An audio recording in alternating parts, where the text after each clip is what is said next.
Welcome to Premier Velocity's Audi R8 V8 Spider, a review that I've been waiting to do for a long time and finally been given the option. So before we get James in the driver's seat and take this car for a test, let me just give my initial impression of the interior.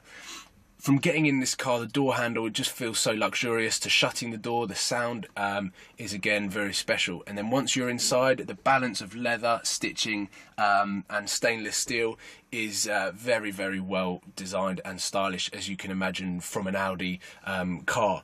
The steering wheel, taken straight out of a Lamborghini Gallardo, so you get that supercar feel as you do from looking in the wing mirrors, and you get to see the extended wheel arches as well as the side air vents. So this car really excites me. Although it's the V8 model, not the V10, I'm still really excited to feel the power of this car and get a better understanding of what this car's like. So let's get James in the driver's seat and take this car on the road.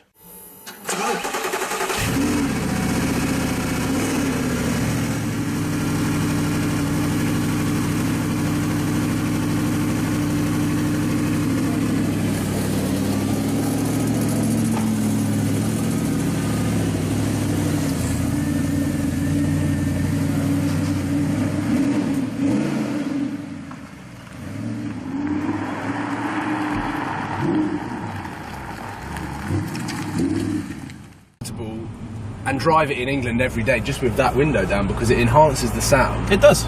So much. It was a good thing that, that they designed with the Gallardo. Listen.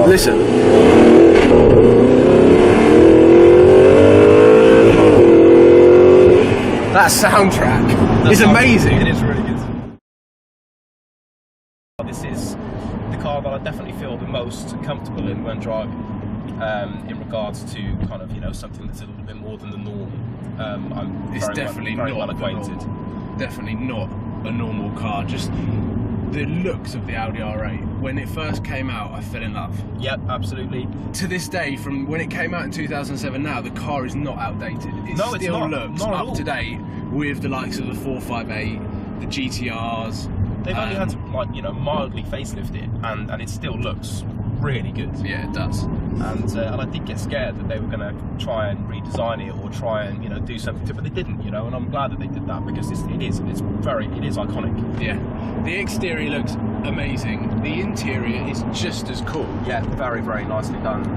But that's what you would expect from Audi. When they're going to do something, they do it right. Yeah. It's just really weird because Audi, they do build quite a few kind of fast RSs. They build the RS5, the RS6, the RS4, which are all very good cars, but at the same time, they're all pretty boring as drivers' cars. Whereas in this isn't. So for a V8, it's quick. I always forget that it's a really good engine vent to this. It feels Lambo fast. It really does. It really does. I am a massive R8 fan. Yeah. Always have been. Well, this is the same as me, but I've obviously only had the third-person opinion. I mean, seeing them in London, I always get that feeling when you just see those headlights coming towards you, the iconic headlights. Yeah. And it sounds good. It does sound good, and it pushes on through the rev range. So out of the camera frame.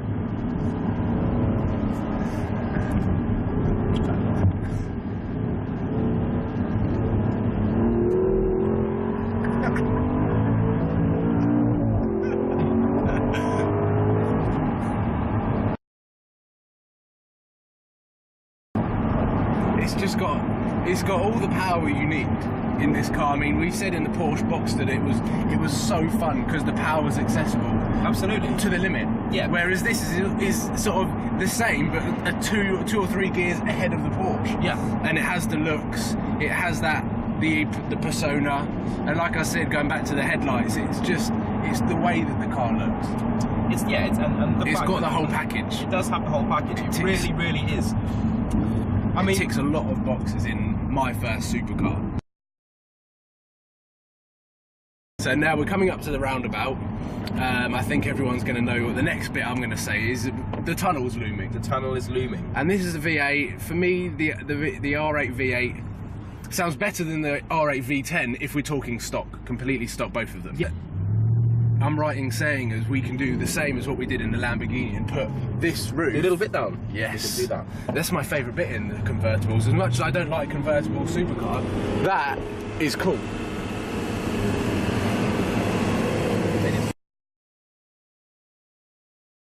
So here we go, we've got the tunnel. I hope the V8 puts a smile on my face. I hope so.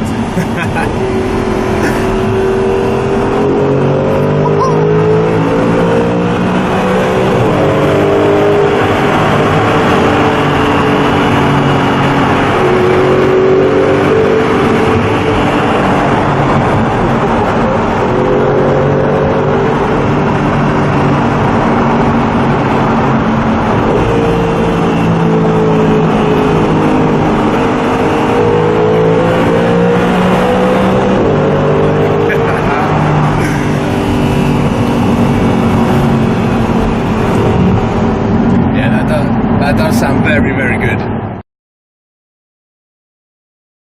It's just it's that fun factor. How Audi have managed to do it, because, you know, the rest of their cars just understeer into trees. That's all they do. I'm just really sorry to Audi about that, because I've driven all, and they're great engines, really well engineered, but they just go straight on all the time, and I don't get why they all do that. But this just doesn't. This, I don't know what they did, or who was, you know, everything who was on call one. that day, who was at the table when they started doing this, because they need him back Yeah. to continue doing it. You know, it's that good. One point I'd like to make is we've done a video on the McLaren through the tunnel and we lost about 20 miles worth of fuel. I've been looking at the fuel gauge in the Audi R8 in this car and it hasn't moved. And we've been in it on full, and it's still on full. I mean, that is impressive. I know that we have touched upon that we don't like cars that do good fuel in terms of supercars, but that is a plus point. But, you know, I mean, we have to be, you know, we have to kind of. We don't want to Jeremy. We've got to be realistic for a second. Yeah. We're looking to buy one and use it, you know, and so it does work out better if you're not going to the pumps every 10 minutes.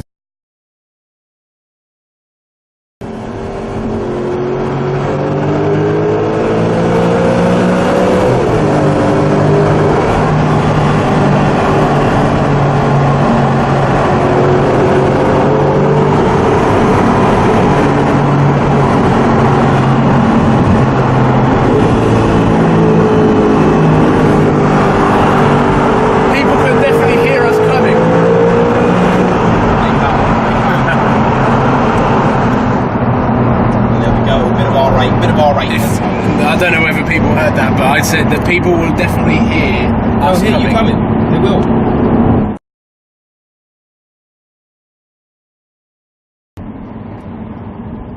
So now we're on our way back, sadly, to Premier Velocity HQ after doing the half an hour review of the Audi R8, and I have to say, I didn't think I'd say this. I mean, we have said in the McLaren and the Lamborghini they're faultless in their own little role of the supercar industry, but this seems to be faultless as a car. Yeah. I mean, it does supercar very well. It does normal everyday car very well. It does. It puts a smile on your face, but it can also get you from A to B without losing 20 gallons of fuel. It seems to be the most reliable option.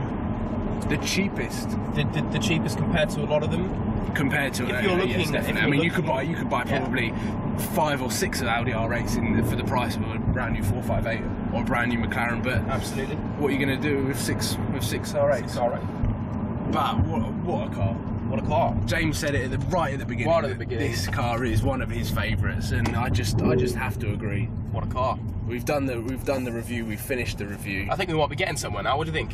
You think we're getting somewhere with your first car, maybe? We are. I think we're getting somewhere.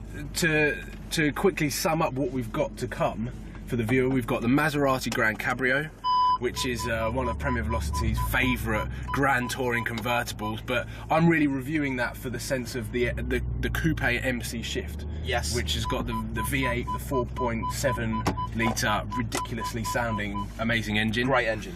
So we've got that to come. We've still got the LP 570 Performante, which probably would be better to do on a dry day. Well, yeah, maybe. We'll save that for a dry day. And then Premier Velocity have also got an Aston Martin V8 Vantage S coming. On the way. Which is going to be really exciting because we love the DB9 for what it is. But the V8 Vantage is more supercar. Absolutely. Absolutely. So that's what's to come, along with a few other cars. So make sure that you subscribe, like, and comment on the video on what your favourite car so far is on My First Supercar.